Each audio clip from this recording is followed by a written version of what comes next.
Yesterday's prophecies for today's world. Just remember that this is a time when we all have to be bold and share the simple gospel of Jesus Christ with people. And now, Hal Lindsey presents the Bible Prophecy Series, The Coming of the Last World Superpower. I'm going to start off with Daniel 7, beginning with verse 19. Now, I did quite a bit of work on this scripture here and all of this that I've got. Beginning with Daniel chapter 7, verse 19.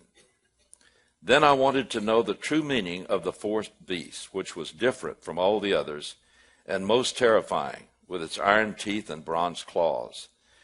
The beast that crushed and devoured its victims and trampled underfoot whatever was left. I also wanted to know about the 10 horns on its head and about the other horn that came up before which 3 of them fell, the horn that looked more imposing than the others and that had eyes and a mouth that spoke boastfully. As I watched, this horn was waging war against the saints and defeating them, until the Ancient of Days came and pronounced judgment in favor of the saints of the Most High, and the time came when they possessed the kingdom. All right, then we go to verse 23. He gave me this explanation. The fourth beast is the fourth kingdom that will appear on the earth. It will be different from all the other kingdoms and will devour the whole earth, trampling it down and crushing it. Then the 10 horns are 10 kings who will come out of this kingdom. There's actually a big parenthesis in time between verse 23 and verse 24, because it talks about the Roman Empire and its first appearance and how it would continue. And then in verse 24, it talks about the 10 horns. And we'll watch that explanation. Now, look carefully. The 10 horns are 10 kingdoms, or kings, who will come out of this kingdom. In other words, out of the remains of the culture and people of this Roman Empire. So this is the Roman Empire phase 2, that all prophecy connected with this, and we'll see this in Revelation 17 in a minute, says these 10 nations out of the old Roman Empire will rise in the days just before the coming of Christ. Now, it says the 10 horns are 10 kings who will come out of this kingdom. After them, another king will arise, different from the early ones. He will subdue 3 kings. Now, I want you to get that firmly in mind, that there are, in the days shortly before the return of Christ, 10 nations that come out of the old Roman Empire, which has been dormant. It's been in mystery form right now. That 10 nations will rise out of that, and they will form a government, and then after that, what happens? Did you read with me? It says, after them, another king will arise. That's after the 10 rise. Okay, so this is an 11th. And he will subdue 3 kings. Now, verse 25. He will speak against the Most High and oppress his saints and try to change the set times and the laws. The saints will be handed over to him for a time, times and a half a time. In Hebrew, that figures out to be 3.5. And that's talking about 3.5 years during the last 7 years before Christ returns. All right, now, let's move to Daniel chapter 8. The 2-horned ram that you saw represents the kings of Media and Persia. The shaggy goat is the king of Greece. And the large horn between his eyes is the first king, Alexander the Great.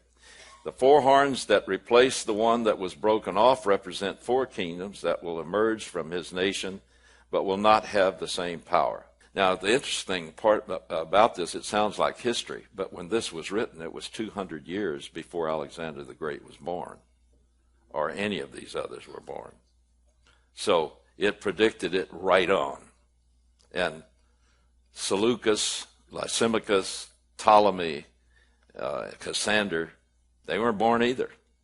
Yet it said that 4 would take over what Alexander had built.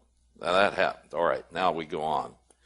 In Daniel chapter 8, the prophecy skips from that development of the Greek Empire, which is the third superpower God said would come.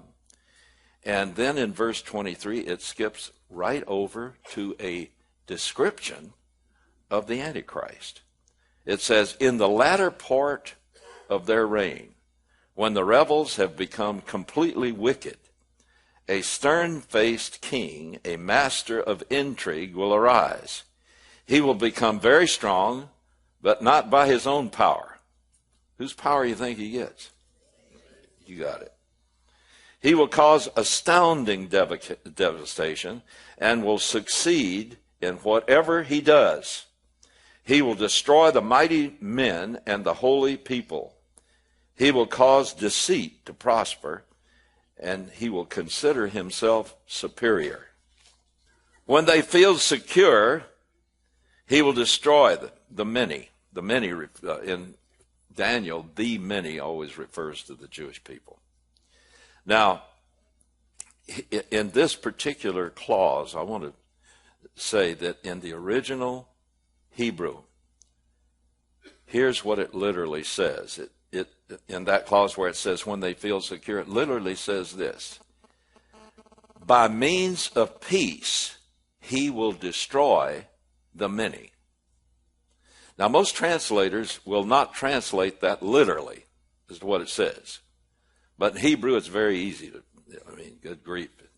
A newcomer in Hebrew could read that literally. By means of peace, he will destroy the many. Because it seems that how can you destroy people with peace? It doesn't seem logical, so that's the reason most translators don't translate it literally. But I can tell you how shalom could destroy many.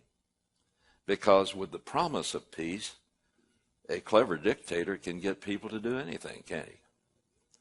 The promise of peace. So it's with the promise of peace that he'll destroy the many. And you tie this to Daniel chapter 9, where it says that the Antichrist, the prince of the people who destroyed Rome in 70 A.D., a Roman prince, he's called the coming prince. That man, it says, will make a covenant with Israel, guaranteeing their security. So that's what this is tied to. By means of peace, he will destroy the many. I've heard Israelis say, I'd sell my soul to the devil for peace. Literally, I heard 2 or 3 people say that. Now, reading on. And take his stand against the prince of princes, yet he will be destroyed, but not by human power. The vision of the evening and mornings that has been given you is true. But seal up the vision, for it concerns the distant future. All of this is based out of the New International Version in this particular case, with a few corrections of translation by myself. But you see, this was a character definition of what the Antichrist would be like. In other words, it talks about him being boastful because he's going to be a real orator. It talks about the fact that he will be able to persuade people by deception in an extraordinary way.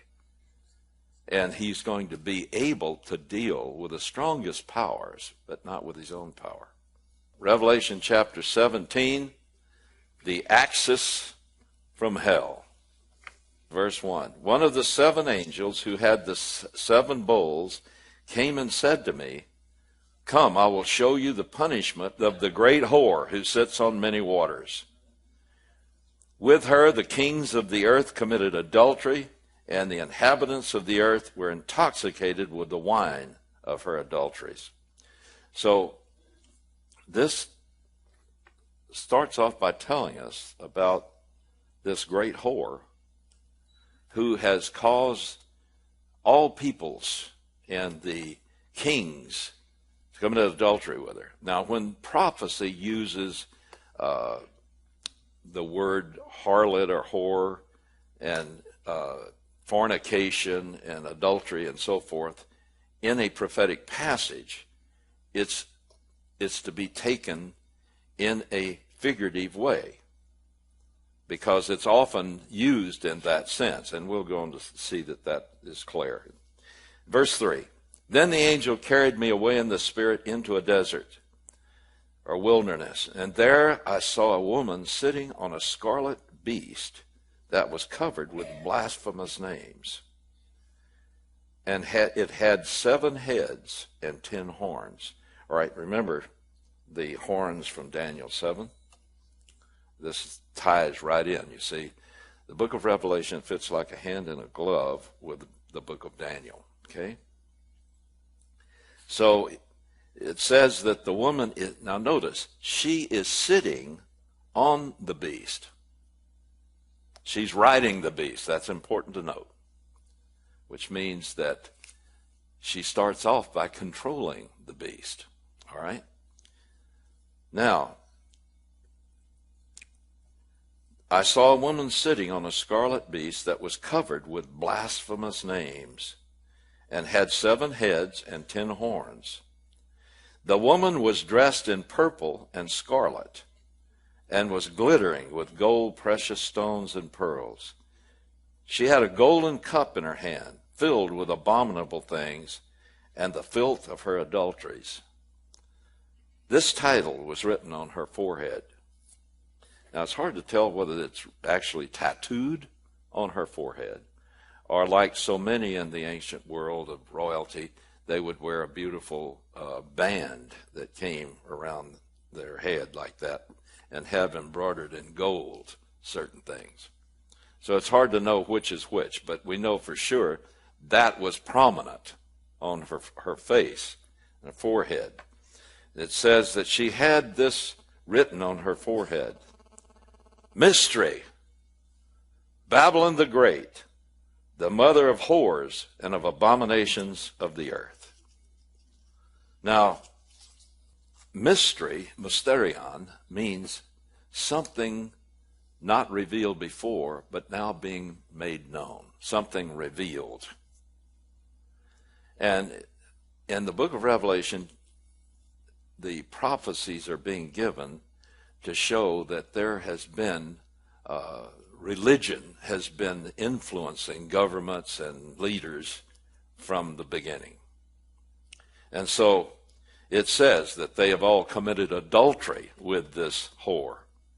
Now, when it says mystery, the mystery is about what the name means. The mystery is, what is the meaning of this? Why does he call her mystery? Babylon the Great, the mother of whores and abominations of the earth. Now, first of all, Babylon is the place where false religion began.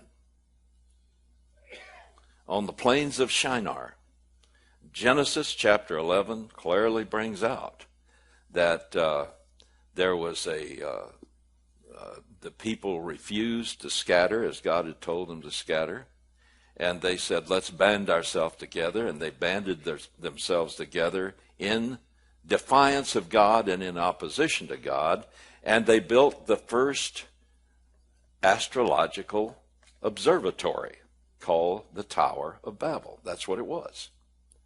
And that's where the first religion was born, which was astrology. And so the worship of the stars and all of this was concocted there on the plains of Shinar. And that was the first religion, and it was clearly laid out in chapter 11 of Genesis that this was in defiance of God. And the first world dictator set up a one world government and a one world religion. Well, God showed his displeasure of that, didn't he? He confused the languages, which made them spread out and scatter and kept them from banding together.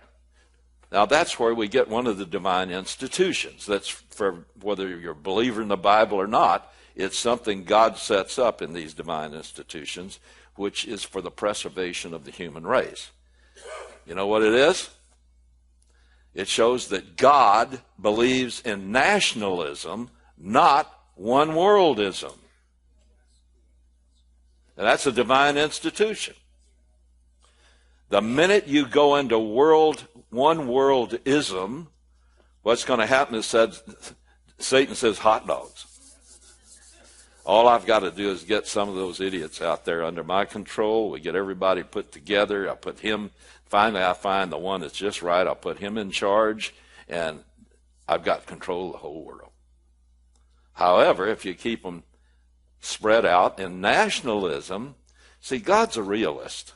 He's not like these utopian thinking idiots in our universities who are still trying to get man to bring in utopia. And that's not going to happen. And the reason is it'll never work. God knows that we have sin natures. All human beings have sin natures. And if you put a chicken in every pot and give them a few years, and there'll be some that will have thousands of chickens and others will have none. There is no way to have communism and socialism work. It will never work. And if you band everybody together into one world government, then the worst will rise to the top and take over. So God put everything in juxtaposition. And that's why he confused all the language, and that's why he told them in the beginning to scatter. But you see, whenever man rejects God and he starts into false religion, the first thing he does is start bringing everybody together.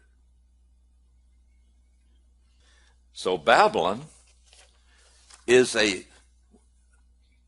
symbolic name that has been developed over centuries and centuries, because Babylon, in God's usage of it in prophecy, stands for false religion that is in defiance of God.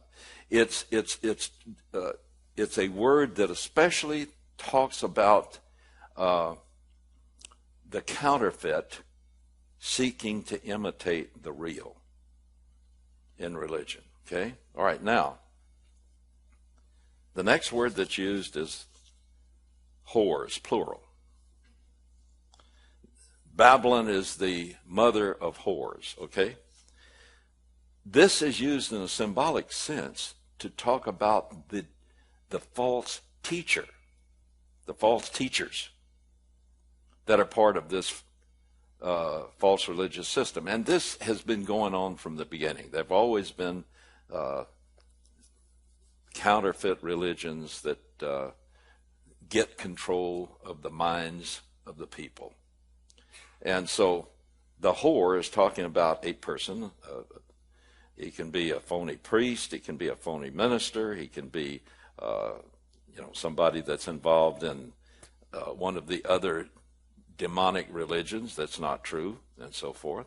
But these are the people who spread it. Now, the next word is abominations of the earth. Abominations refers to the doctrine they teach. Whore is the teacher. The abomination is what they teach. And it says that all of them sprang forth from this woman who's called Babylon the Great. Look with me at Isaiah chapter 23, verses 15 to 17. Now in that day Tyre will be forgotten for 70 years, like the days of one king. At the end of 70 years it will happen to Tyre as in the song of the harlot. Take your harp, walk about the city, O forgotten harlot, pluck the strings skillfully, sing many songs that you may be remembered. It will come about at the end of 70 years that the Lord will visit Tyre. Then she will go back to her harlot's wages and will play the harlot with all the kingdoms on the face of the earth. So this is one of the prophecies about Tyre being a carrier of false religion and spreading it. Okay? Now, there's another one, and this is where you need to become an instant Bible scholar. You need to go to the front of your Bible, to the table of contents, and look up alphabetically Nahum, N-A-H-U-M. Now, when you get up there and Nahum comes along and said, by the way, did you catch my book while you were down there? You say, yes, I did. I read Nahum. I read your book. Now, many will not be able to say that. Nahum, chapter 3, verse 1. Woe to the bloody city, completely full of lies and pillage. Her prey never departs. The noise of the whip, the noise of the rattling of the wheel, galloping horses and bounding chariots, horsemen charging, swords flashing, spears gleaming, many slain, a mass of corpses. The countless dead bodies they stumble over, the dead bodies, all because of the many harlotries of the harlot, the charming one, the mistress of sorceries, who sells nations by her harlotries and families by her sorceries. See, this is talking about the impact of false religion. It's always been around. And it can charm and mesmerize people into falling for it. All right, now, Babylon is the source of all of this. So Babylon becomes the symbol that has been applied to many different places. The only thing is, the final application of it is by the book of Revelation, when God says to John, I show you a mystery, which is about the last days. A mystery. Babylon the Great, the mother of whores and abomination of the earth. So in the last days, who is this whore? Well, let's look. Back again, Revelation chapter 17, verse 6. I saw the woman was drunk with the blood of the saints, and the blood of those who bore testimony to Jesus, or the martyrs.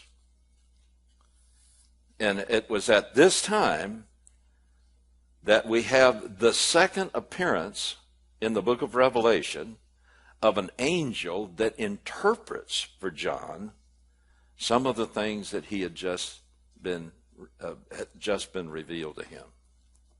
The second time. The first time was in Revelation chapter 17, when John looked at the 144,000 standing before the throne of God, and he wanted to know who they were, and it was interpreted to him by an angel who they are.